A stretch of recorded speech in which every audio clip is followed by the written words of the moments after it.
Vai começar o jogo no Parc des Princes, em Paris. De um lado, o Brasil. De outro, o combinado Paris Saint-Germain, Bordeaux.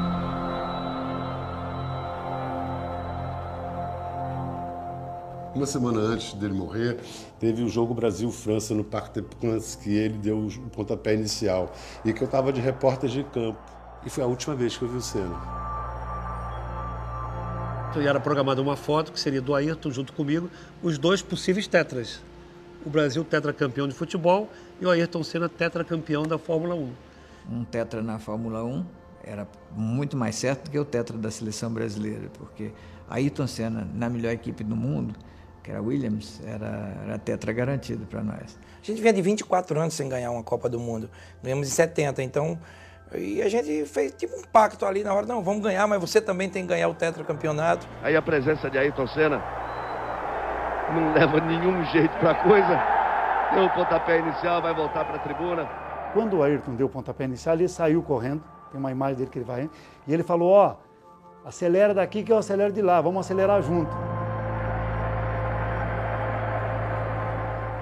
O Ayrton, quando ia correr no domingo, né, Gilmar? Parava, o Brasil inteiro parava. E eu, que não sou um fã número 1 de automobilismo, eu ficava em casa aos domingos, não saía de casa para ver o Ayrton Senna correr. Como se eu fosse ver um jogo de futebol, ver o Pelé atuando, um grande artista, um Zico, um grande jogador. E era realmente um fã do Ayrton Senna.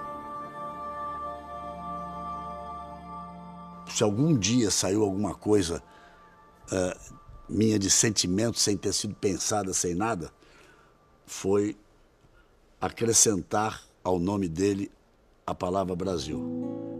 E a gente vê que não importa a região do país, o tamanho da cidade ou até a idade das pessoas, existe sempre alguém que ficou muito marcado pelo Ayrton.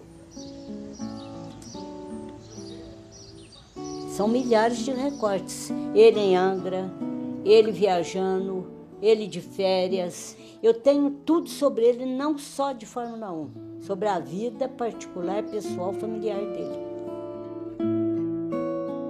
Eu fui apanhando gosto.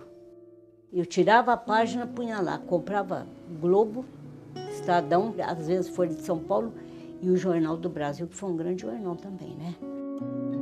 Aí eu ficava naquela expectativa de ver a corrida, só que às vezes eu até ia ver sozinha em outra televisão, porque você sabe que a turma não gosta de prosa do lado, né?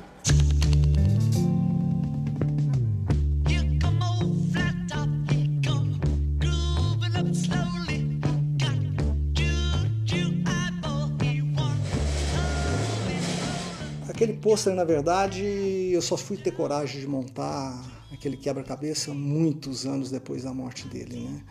E eu coloquei lá porque é um simbolismo para mim, são as paixões.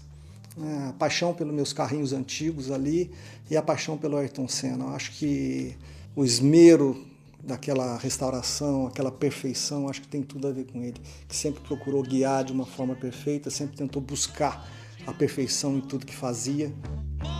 Eu tenho alguns livros, tenho miniaturas que eu procurei colecionar e retratar toda a carreira dele. Tem as Tolemas, eu tenho as Lotus, eu tenho as McLarens, né? Tem a Williams, tenho, vamos dizer, os principais carros que ele correu. Ainda estou em busca aí dos Fórmula 3, mas ainda já vai ter.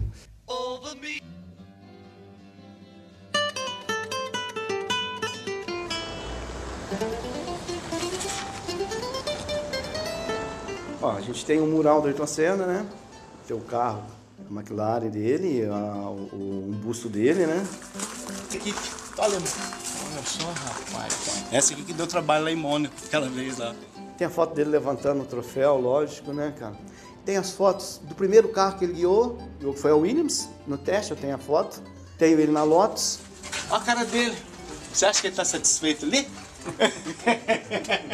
Eram manhãs assim que você podia dormir ao sábado, Senna tá largando lá para trás. Você pode acordar cedo, você pode tomar um bom café da manhã, que você vai ter garantia de um ótimo espetáculo. Eu não fazia programa algum quando tinha Fórmula 1. Tamanha era a paixão por Fórmula 1, tamanha era a paixão por acompanhar o Ayrton Senna. Ficava, não perdia nada, né? super-herói que a gente tinha quando criança, que nos trazia vitória, música e inspiração nas manhãs de domingo. Mas começou a me chamar a atenção como era um momento em que a minha família inteira se reunia como se estivesse assistindo um filme de ação. E o Ayrton teve essa capacidade de fazer nós, brasileiros, nos sentirmos orgulhosos de sermos brasileiros. Cada vez que ele enfrentava o primeiro mundo no que ele tinha de mais avançado e vencia. O Senna mudou um pouco as manhãs dos domingos da televisão brasileira. Não é que a audiência tenha duplicado, não. A audiência quase que triplicou. O que o Senna fez com o automobilismo é que ele transformou o automobilismo em futebol. Domingo era dia de clássico. Corria de kart por causa dele. Eu lembro que quando eu tinha a imagem de Ayrton Senna na minha vida, assim, eu falava para o meu pai que eu ia ser a primeira pilota de Fórmula 1 da história. Quando me tornei adolescente, comecei no kart. E estava vendo sempre os vídeos, porque sabia que ele tinha começado no kart. Via como ele encarava a pilotagem. Na verdade, tentando imitá-lo.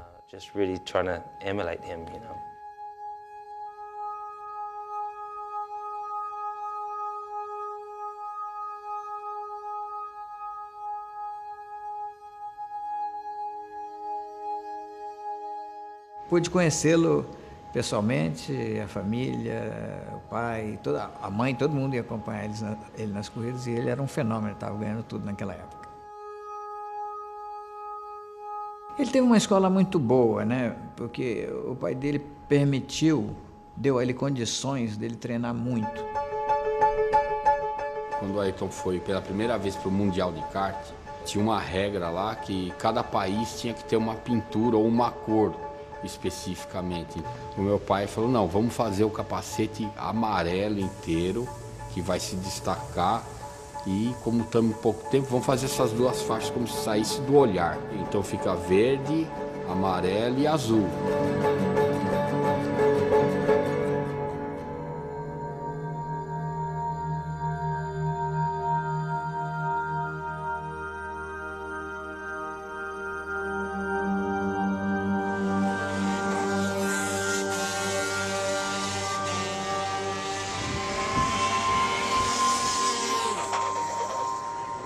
Fora do Brasil, o Fullerton foi o grande adversário do Ayrton e, na verdade, foi com quem talvez ele tenha travado as batalhas mais épicas que não são conhecidas, né? Fullerton foi o maior piloto de kart da década de 70 e 80, era um gênio, ele correu até os quase 40 anos. A referência de kart na época era o Fullerton. E o Ayrton tinha muita habilidade e era o título a ele conquistar, seria o título mundial de kart. Ele era realmente muito veloz, naturalmente veloz. Sua sensibilidade para os níveis de aderência era incrível.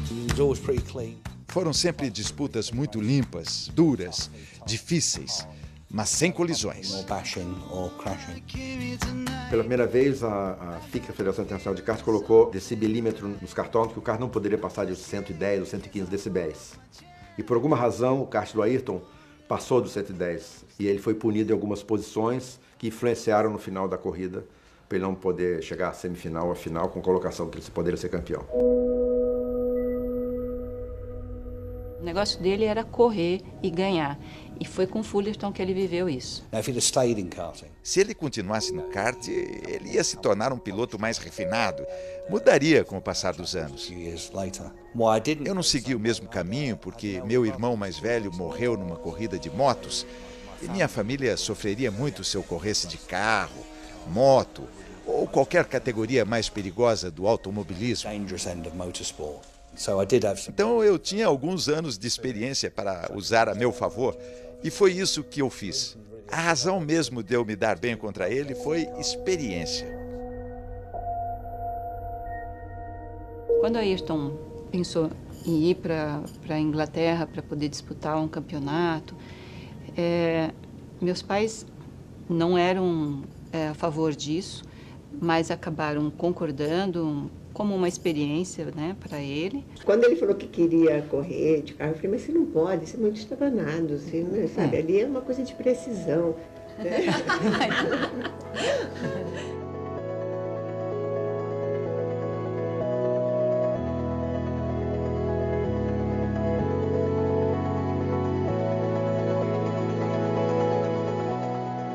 Quando o Ayrton quis ir para a Europa, o Milton com o Ayrton foi no meu escritório aqui na Faria Lima e falou, e aí, o que você acha? Eu liguei para o Ralph Furman, que era dono da Vandini, e falei, Ralph, eu estou te mandando um brasileiro que vai ganhar o campeonato para você.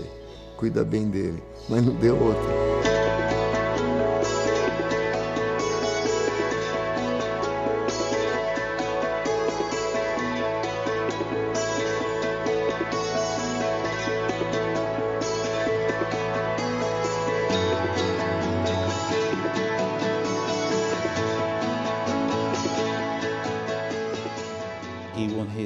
No dia da primeira vitória dele, num carro de corridas, vencendo o argentino Mancilla.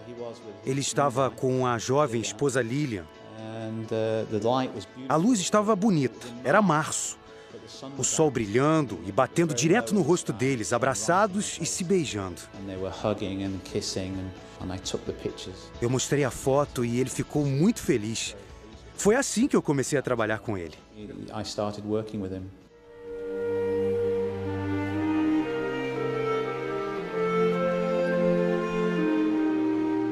Acho que o que de fato contribuiu para o casamento não dar certo foi o fato dele ser muito novinho e a Lilian também. Os dois foram muito novinhos para viver juntos, que já é uma mudança grande na vida de uma pessoa, e num país diferente. Eu sempre achei que ela não gostava da Inglaterra e também ficava muito nervosa com as corridas. Eu acho que isso foi um problema para eles.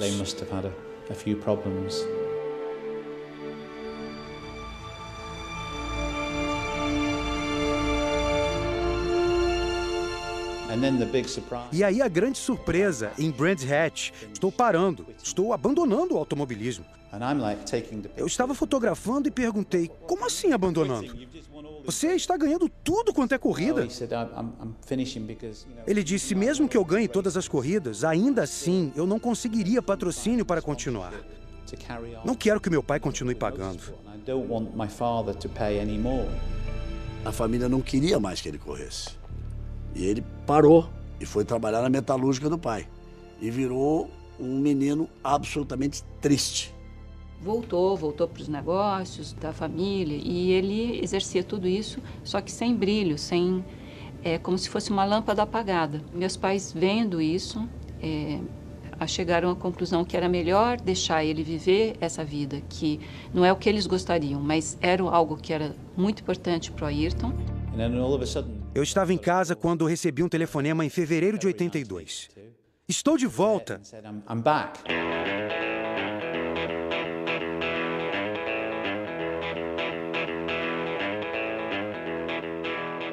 Primeira vez que eu o vi correr foi na Bélgica e ele ganhou a corrida, como aliás fazia sempre naquela época.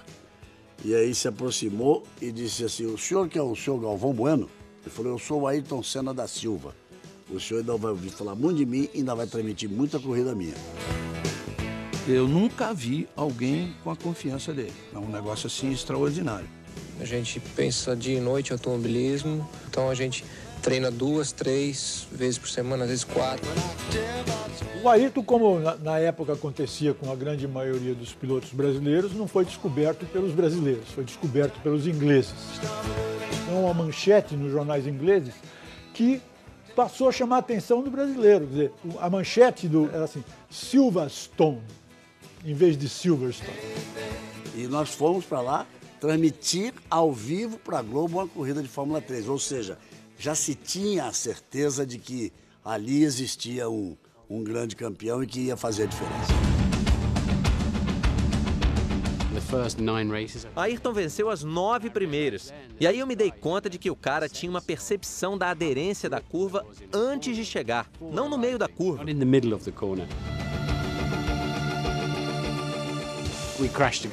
Nós batemos. Um dia o carro dele veio parar nos meus ombros. Em outro, batemos de lado em Snetterton.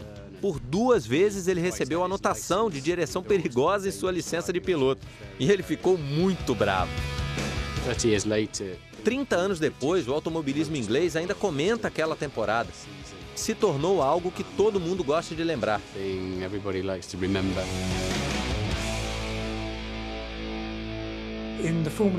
Na época da Fórmula 3, meus amigos da Fórmula 1 vinham ver e alguns diziam, ok, vamos esperar a Fórmula 1, ali vai ser muito mais difícil. E foi o que se viu.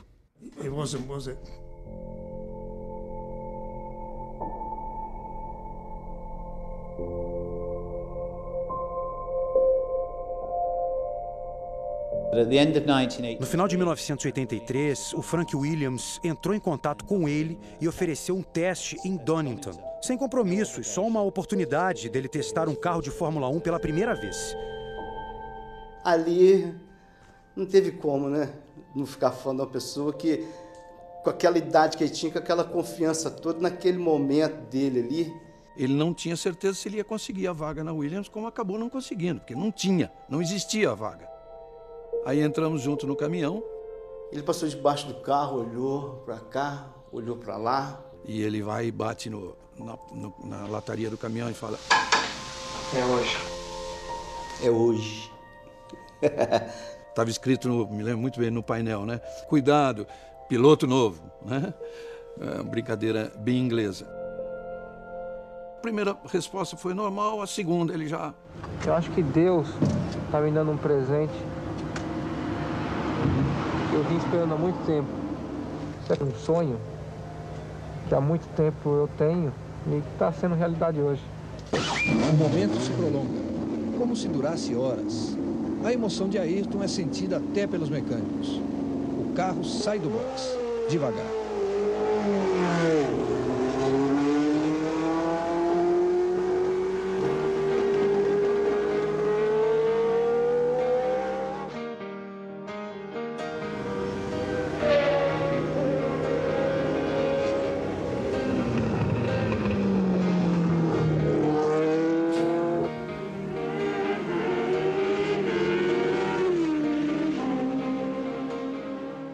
Eu fui em alguns trechos da pista e estava vendo um cara, esse cara, ele está mentindo, ele já andou de Fórmula 1 e não é a primeira vez.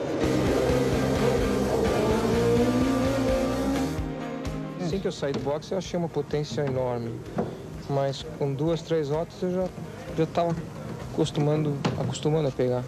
Parece que não tem segredo nenhum.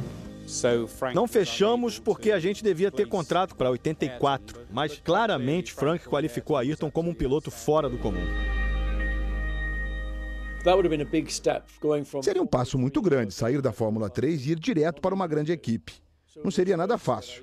Então Ayrton escolheu ir para Toleman, onde ele trabalharia com uma equipe menor. Foi uma entrada suave na Fórmula 1.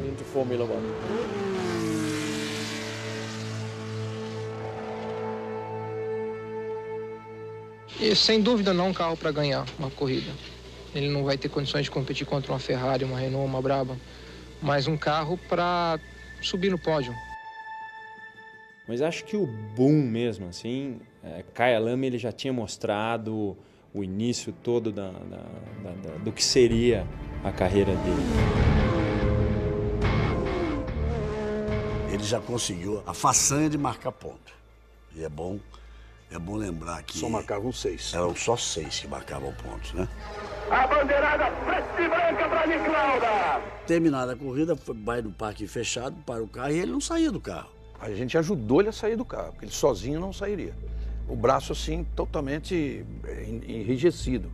Mas eu não conseguia guiar o carro, rapaz, impossível. Um peso que eu nunca senti na minha vida, pô. E foi a corrida inteira, assim, e o motor falhava ainda. Porque naquele tempo não tinha esse negócio de ficar bebendo água. A direção era dura, então a coisa era no braço. Ele não estava preparado fisicamente. Ele subestimou a duração de uma corrida de um grande prêmio. Aí eu expliquei para ele, isso é inacreditável. Você tem um coração assim, de passarinho. Porque bate, mas não manda sangue para lugar nenhum. É por isso que você desmaia. E tem uma frase dele logo a seguir ali que me lembra muito e que marcou, passou a ser uma característica dele. Ele disse, esse brinquedo aqui é completamente diferente. Tenho que mudar minha vida e mudar o meu preparo físico. Começou a ser o ponto forte dele. Porque ninguém fazia trabalho. Ele foi o precursor da preparação física, mental, emocional na Fórmula 1. Bem, amigos da Rede Globo, a partir de agora, Estamos ao vivo da cidade de Monte Carlo, no Principado de Mônaco, onde daqui a pouco será corrida a 6ª etapa do Campeonato Mundial de Pilotos de Fórmula 1 em 1984.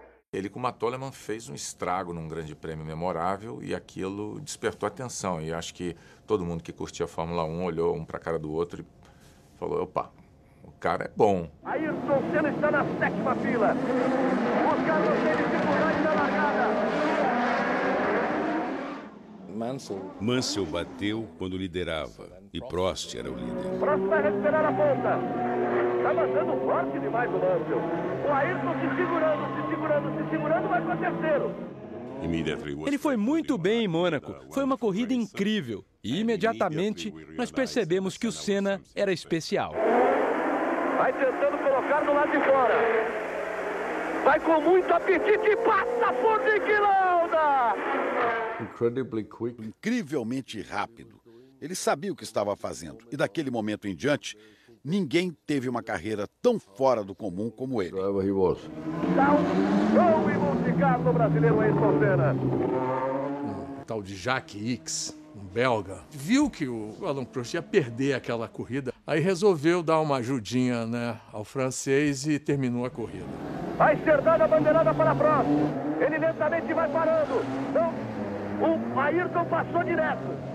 O fato de você olhar no rosto dele que ele não estava feliz naquele pódio de Mônaco com o 2º lugar na chuva mostra que ele procurava muito mais. O mais engraçado do Grande Prêmio foi depois, né? Tudo que aconteceu depois. A consequência. O fato da corrida ter se encerrado antes, ela dizia o regulamento, valeram os pontos pela metade. Se tivesse continuado a corrida 3 ou 4 voltas, já teria completado 75%, então ele somaria 9. Como ele somou 4,5, no final do campeonato, o Niki Lauda ganhou o campeonato dele, Prost, por meio ponto.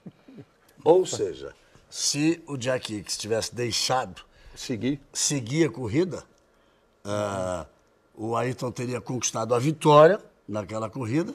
E o Prost teria feito 6 pontos. E o Prost seria pentacampeão do mundo.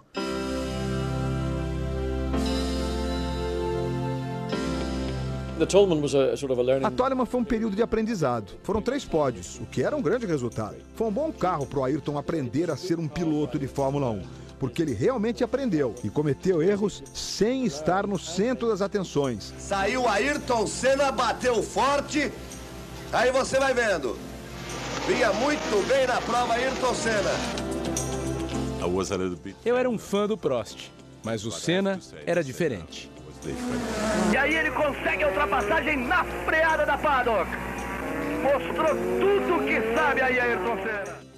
E aí teve o GP de Portugal, quando ele desafiou as McLaren. E olha o Lauda em cima do Ayrton, quer o 3º lugar. Ayrton Senna e Niki Lauda. Não estava muito claro no início, mas que tinha um sujeito fora de série, absolutamente extraordinário como piloto, como profissional. Nascia um herói. Essa imagem é bonita de se ver. O grande Lauda e, quem sabe, o futuro grande Ayrton Senna. Aí a gente pensou, isso é numa Toleman. Imagine o que ele vai fazer com a Lotus no ano que vem.